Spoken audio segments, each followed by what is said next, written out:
తాకట్లో ఉన్న మీ బంగారాన్ని విడిపించి ఆ రోజు ఆన్లైన్ రేటుకి కొంటాం. Sharma gold company. నమస్కారం, సుమన్ టీవీకి స్వాగతం. నేను మానస. ఈరోజు మనతో పాటు ఉన్నారు ప్రముఖ జ్యోతిష్యులు, 30,000కు పైగా జాతకాలను పరిశీలించినటువంటి వారు బ్రహ్మశ్రీ నందిబట్ల శ్రీహరి శర్మ గారు. వారితో మాట్లాడదాం. గురుగారు నమస్కారం అండి. వాగర్థావివ సంపృక్తౌ వాగర్థ ప్రతిపత్తయే జగతః పితరౌ వందే పార్వతీ పరమేశ్వరౌ. ఆదిత్యాయ చ సోమాయ మంగళాయ బుధాయ చ గురు శుక్ర శనిభ్యశ్చ రాహవే కేతవే నమః. శృంగేరి జగద్గురు పీఠాధిపతులకి, కంచి పీఠాధిపతులకి నమస్కారములు తెలియచేసుకుంటూ కార్యక్రమాన్ని ప్రారంభిద్దాం. గురుగారు, ఆశ్వయుజ మాసంలో మనకి ఏకాదశి, అందులో శుక్రవారం రోజు వచ్చింది. ఇప్పుడు ప్రతి ఏకాదశికి కూడా చాలామంది నక్తం అంటూ ఉపవాసం ఉంటూ ఉంటారు. రాత్రి వరకు కూడా అసలు ఉపవాస దీక్ష చేస్తూ ఉంటారు. మరి ఈ మాసంలో వచ్చినటువంటి ఏకాదశికి ఉన్నటువంటి విశిష్టత గురించి, ఆ రోజు ప్రత్యేకంగా పాటించవలసిన విధి విధానాల గురించి తెలియచేయండి. ఈ ఆశ్వీజ మాసంలో అమావాస్య కంటే ముందు వచ్చేటువంటి ఏకాదశిని రమా ఏకాదశి అని అంటారు. అంటే ప్రతి నెల ఏకాదశులు 2 వస్తాయి, సంవత్సరానికి 24. అధిక మాసం వచ్చిందంటే ఇంకో 2 ఏకాదశులు పెరుగుతాయి. అయితే ప్రతి ఏకాదశికి ఒక పవిత్రత, ఒక పుణ్యప్రదము అనేటువంటిది ఉందమ్మా. ప్రతి దానికి కూడా ఒక కారణం ఉంటుంది. ఈ రమా ఏకాదశి రోజున ఎవరైతే వ్రతాన్ని ఆచరిస్తారో వాళ్ళకి స్వర్గప్రాప్తి కలుగుతుంది. అంటే దీని అర్థం ఏంటి? భవబంధాల నుంచి విముక్తి కలుగుతుంది. అంటే ఇంకా మనం లోతుగా ఆలోచన చేయగలిగితే ఈ యొక్క వ్రతాన్ని ఆచరించడం వల్ల ఏ సమస్యతోనైతే బాధపడుతున్నారో ఆ సమస్యకి మోక్షం కలుగుతుంది. ఇక్కడ స్వర్గప్రాప్తి అంటే ఏంటి? మోక్షమే కదా. మోక్షం అంటే చివరి స్టేజ్లో పొందేటువంటి మోక్షం అని అదొక అర్థం అయితే, మనం పడుతున్నటువంటి సమస్యలకి మోక్షం కలగడం, అది కూడా అర్థం చేసుకోవచ్చు. పైగా ఈ ఏకాదశి అనేటువంటి వ్రతాన్ని ఎంతోమంది ఆచరించినటువంటి వాళ్ళు. భీష్ముడు బ్రతికున్నంత వరకు ఆచరించాడు. కాబట్టే అతనికి స్వర్గప్రాప్తి కలిగింది. అంటే కోరుకున్న సమయంలో మరణం సంభవించడం. ఈ ఏకాదశి వ్రతాన్ని ఆచరించినటువంటి భాగవతోత్తములు ప్రహ్లాదుడు, బలిచక్రవర్తి, వీళ్ళందరూ కూడా పరమ భాగవతోత్తములు అయ్యారు. భవిష్యత్తులో ఇంద్రపదవి ఇప్పుడున్నటువంటి ఇంద్రుడికి తర్వాత వచ్చేది బలిచక్రవర్తికి. పైగా మీకు బలిచక్రవర్తి ఈ యొక్క వ్రతాన్ని, ఏకాదశి వ్రతాన్ని ఆచరించినటువంటి కారణం చేత, విష్ణువు చేత ఈ ప్రపంచానికి అంతటికి కూడాను పరిపాలించగలిగేటువంటి శక్తిని పొందగలిగాడు. ఎప్పుడవుతుంది అని అంటే ఈ దీపావళి సందర్భంగా వచ్చేటువంటి ధనత్రయోదశి నుంచి మొదలవుతుంది. బలిపాడ్యమి అని అంటారు. బలిపాడ్యమి అని అంటే ఆ ఒక్కరోజు, దీపావళి వెళ్ళిన రోజు వచ్చి ఈ ప్రపంచానికి అందరికీ కూడా ఆయన రాజుగా ఉంటాడు. బలిపాడ్యమి అని అంటారు. సో ఇంతటి విశిష్టత కలిగినటువంటి ఏకాదశి రోజున ఆ వ్రతాన్ని ఆచరించడం వల్ల ఎంతో గొప్పదైనటువంటి పుణ్యాన్ని మనం సంపాదించుకుంటాం. ఇక్కడ రమా ఏకాదశి అని అన్నారు. రమ అంటే ఎవరమ్మా? లక్ష్మీదేవి, సాక్షాత్తు లక్ష్మీదేవి. ఆ లక్ష్మీదేవికి సంకేతంగా ఉండబడేటువంటి వారం కూడా శుక్రవారం. కాబట్టి పరమ భక్తి తత్పరతతో ఈ యొక్క ఏకాదశి వ్రతాన్ని ఆచరించినట్లయితే వాళ్ళ యొక్క సమస్యలు అనతి కాలంలోనే తీరిపోతాయమ్మ. అందులో సందేహమే లేదు. ఎందుకు చెప్తున్నానంటే, చాలామంది యొక్క వ్రతాన్ని ఆచరించడంలో చాలా భయపడుతుంటారు. ఎందుకనంటే దీనికి ఏ వ్రతానికైనా కానీ నియమాల్లోకెల్లా ఈ యొక్క ఏకాదశి సంబంధించిన వ్రతాలకి కఠినమైనటువంటి నియమాలు ఉన్నాయి. అనాదిగా వస్తున్నటువంటి ఆచార ప్రకారం. కాబట్టి మనం చేయగలుగుతామో చేయలేమో అనే భయముతోనే ఎక్కువ మంది ఏకాదశిని ఆచరించరు. ఈ ఏకాదశి రోజున ప్రధానంగా చెప్పబడినటువంటిది ఏంటనంటే, ఉడికించినటువంటి పదార్థాలని భుజించకూడదు. ముఖ్యంగా బియ్యము, ఇటువంటి వాటిని భుజించకూడదు. మనకు ఈ యొక్క విధానాన్ని పెట్టినప్పుడు పండుగల రూపంలో, వ్రతాల రూపంలో, నియమాలు, నోముల రూపంలో కొన్ని మనల్ని చేత ఆచరించడం వల్ల మనకు తెలియకుండానే ఎక్కువ కాలం ఆరోగ్యంగా జీవించగలిగే స్థాయికి మనం వెళ్ళగలిగాం. అంటే ఈ యొక్క నియమాల్ని పెట్టినటువంటి మహర్షులు ఒకప్పుడు ఇలాగే మనం ఎందుకు పెట్టారని చెబితే వినరేమో అని ఈ యొక్క వ్రతాల్లో మనకు ఏర్పాటు చేసి ఉంటారు కాబోలు. ఎందుకనంటే జపాన్ వాళ్ళు ఈ ఏకాదశి అనేటువంటి తిథి మీద వాళ్ళు రీసెర్చ్ చేశారు. అంటే వాళ్ళందరూ కూడా సాధారణంగా చెప్పేటువంటిది ఏంటంటే నెలలో ఒకరోజు ఉపవాసం ఉండండి అయ్యా అని శరీరం డీటాక్సిఫై అవుతుంది, తనంతట తానికే రిపేర్ చేసుకుంటుంది అని. కానీ మన మహర్షుల యొక్క జ్ఞానం ఎంత గొప్పదనంటే ఎప్పుడో చెప్పేశారు వాళ్ళు. ఎప్పుడో చెప్పడం కాదు అక్కడ. నెలలో ఏ రోజుల్లో ఉపవాసం ఉండగలిగితే శరీరము అనుకూలంగా తన యొక్క నిర్మాణ క్రియని చేపట్టుకుంటుందని చూసుకొని ఏకాదశి తిథినే ఎంచారు. ఏదో దశమికో పంచమికో అష్టమికో పెట్టాలిగా, ఏకాదశికి ఏం పెట్టారంటే మానవుడికి సంబంధించినటువంటి ఈ యొక్క ప్రపంచము అంతరిక్షము పంచభూతాలలో మానవుడి శరీరము ఏకాదశికి రెస్పాండ్ అవుతుంది. ఈ పంచభూతాల తత్వమే ఈ యొక్క దేహం. ఈ పంచభూతాలతో నిండి ఉన్నటువంటి ఈ దేహము రెస్పాండ్ అయ్యేటువంటిది ఏకాదశి తిథి వచ్చినప్పుడు. అంతరిక్ష కాలగమనంలో ఏకాదశి తిథి నడుస్తున్నప్పుడు మన యొక్క శరీరము అత్యంత ప్రభావవంతముగా ప్రకృతితో లయమవుతుంది. అప్పుడు మనం ఏ ఆహారం తీసుకోకుండా శరీరాన్ని వదిలిపెడితే ఆ శరీరం అనేటువంటిది డీటాక్సిఫై చేసేసుకుంటుంది, శక్తివంతంగా అవుతుంది. అవయవాలన్నీ కూడాను మళ్ళీ పునరుత్తేజం అవుతాయి.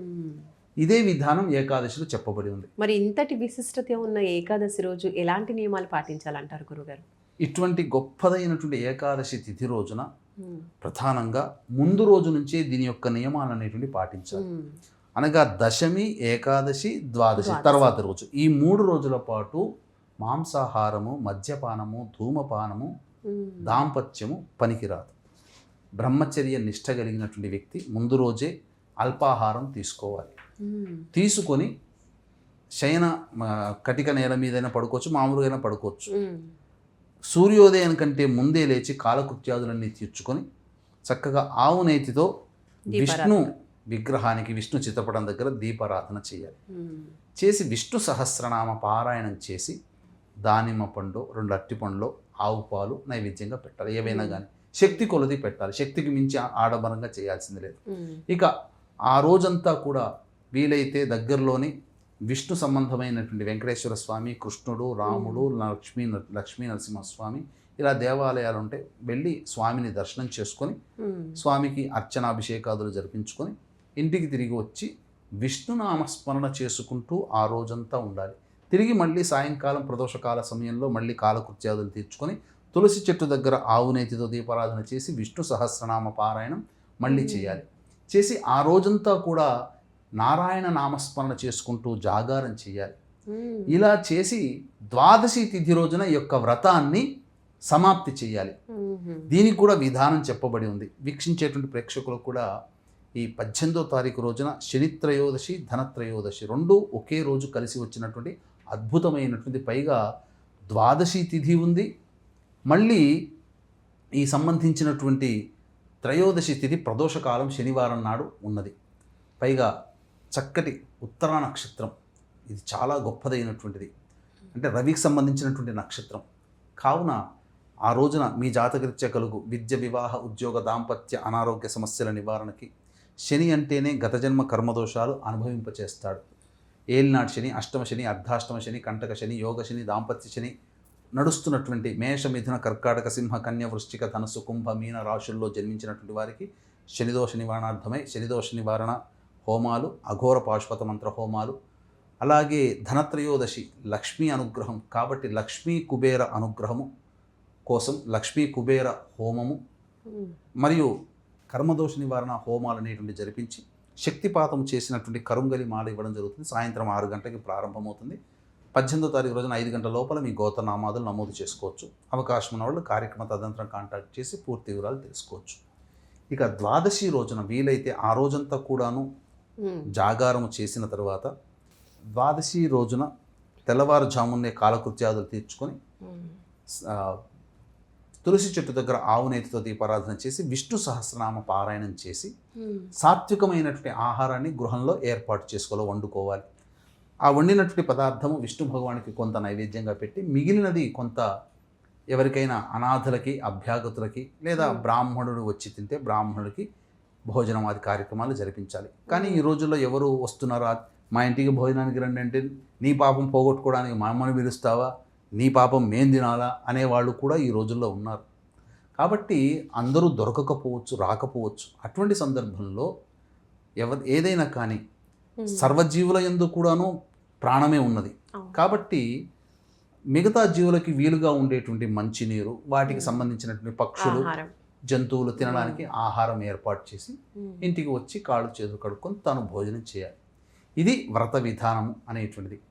ఇది ఈ విధంగా చేసినటువంటి వ్యక్తికి మంచి జరుగుతుందమ్మా. నిజంగా చెప్తున్నాను, ఏకాదశి వ్రతాన్ని నియమంగా ఆచరించినటువంటి వాళ్ళు చాలా సంతోషకరమైన జీవితాన్ని పొందుతారు. పేరులోనే రమా ఏకాదశి. కాబట్టి మన తెలుగునాట ఎంతో ఇష్టముగా చేసుకునేటువంటి వ్రతం ఏంటంటే రమా సత్యనారాయణ స్వామి వ్రతం. కాబట్టి ఈ ఏకాదశి రోజున శుక్రవారం వచ్చింది కాబట్టి చక్కగా ఈ సత్యనారాయణ స్వామి వ్రతం, సత్యనారాయణ స్వామి భార్య రమానే అంటారుగా, ఆమె పేరు మీదనే ఉన్నటువంటి కదా. రమ అంటే ఎవరో కాదు, లక్ష్మీదేవియే కదా. కాబట్టి విశేషించి ఈ రోజున సత్యనారాయణ స్వామి వ్రతాన్ని ఎవరైతే ఆచరిస్తారో, నిజంగా సత్యనారాయణ స్వామి వ్రతం కలియుగంలోనే చెప్పుకోదగినటువంటి గొప్పదైనటువంటి వ్రతం. సకల సమస్యలు, సకల అభీష్టాలు నెరవేరుతాయి, సకల సమస్యలు తీరిపోతాయి, సకల కష్టములు తీరిపోతాయి. కాబట్టి ఎలాగో వ్రతం ఆచరించాలని అనుకునే వాళ్ళందరూ కూడా భక్తిభావం ఉన్నవాళ్ళు ఇంట్లో చక్కగా ఈ వ్రతాన్ని ఆచరించుకోండి. తప్పకుండా ఏ రోజున ఆచరించకపోయినా ఈ రమా ఏకాదశి రోజున రమా సహిత సత్యనారాయణ స్వామి వ్రతాన్ని ఆచరించండి. మీ యొక్క మనోరథం అచిరకాలంలో నెరవేరుతుందని చెప్పడంలో ఏమాత్రం సందేహం లేదు. అవకాశం ఉంటే తర్వాత వచ్చే రోజు శనిత్రయోదశి, ధనత్రయోదశి మన పీఠమాధ్వర్యంలో శనిదోష నివారణ, గత జన్మ కర్మదోష నివారణ, సర్వదోష నివారణ పూజలు, హోమాలు 5 గంటలకు ప్రారంభమవుతాయి. కాబట్టి 6 గంటలకు ప్రారంభమవుతాయి. కాబట్టి 18వ తారీఖు 5 గంటల లోపల మీ గోతనామాదులు మీరు నమోదు చేసుకోవచ్చు. చాలా చాలా సంతోషం గురుగారు. ఏకాదశి యొక్క పూజా విధానం, నియమాల గురించి చాలా క్లియర్గా తెలియజేశారు. చాలామంది మీరు అన్నట్టుగానే నియమాలు ఏముంటాయో తెలియని వాళ్ళు కూడా ఉన్నారు. తెలియకుండా తప్పు చేస్తే దోషమేమో అని చెప్పి కూడా చాలామంది పూజ చేయకుండా ఆగిపోతున్న వాళ్ళు కూడా ఉంటారు. కాబట్టి ఈరోజు చాలా క్లియర్గా మీరు నియమాలు, పూజా విధానం, అలాగే ఉపవాస దీక్ష గురించి చాలా చక్కగా తెలియజేశారు. ధన్యవాదాలు గురుగారు. ఉపవాసం అంటే ఇక్కడమ్మా చాలా మంది భయపడేది ఏంటంటే భోజనం చేయకుండా ఉండాలేమో అని అనుకుంటారు. అవును, కానీ కఠినమైనటువంటి విధానం ఎక్కడ మన సాంప్రదాయంలో లేదమ్మా. ఓర్చుకోగలిగే శక్తి ఉన్న వాళ్ళు ఓర్చుకున్నంత వరకు ఉండి పాలు పండ్లు పదార్థాలు తీసుకోవచ్చమ్మా, తప్పు లేదు, అందులో ఏం సందేహం లేదు. కఠినంగా కూడా అసలు ఏ మాత్రం కూడా తినకుండా ఉండే కఠినమైనది చేయాల్సిన పని లేదు. ఎందుకంటే శరీరము ధ్యానం చేయాలి కదా, లగ్నం చేయాలి కదా దేవుడి మీద. ఆ విధంగా ఉండాలన్నప్పుడు పాలు పండ్లు ఇతర పదార్థాలు అప్పుడప్పుడు తీసుకోవచ్చమ్మా. ఆ ఏకాదశి రోజున తప్పు లేదు. ఆరోగ్య సమస్యలు కూడా ఉంటాయి కాబట్టి వాటిని కూడా తీసుకోవచ్చు, మినహాయింపు ఇచ్చారు. చేసుకోవచ్చు. రైట్, చాలా సంతోషం గురుగారు. ధన్యవాదాలు. సర్వం శ్రీ ఉమామహేశ్వర పరబ్రహ్మార్పణమస్తు.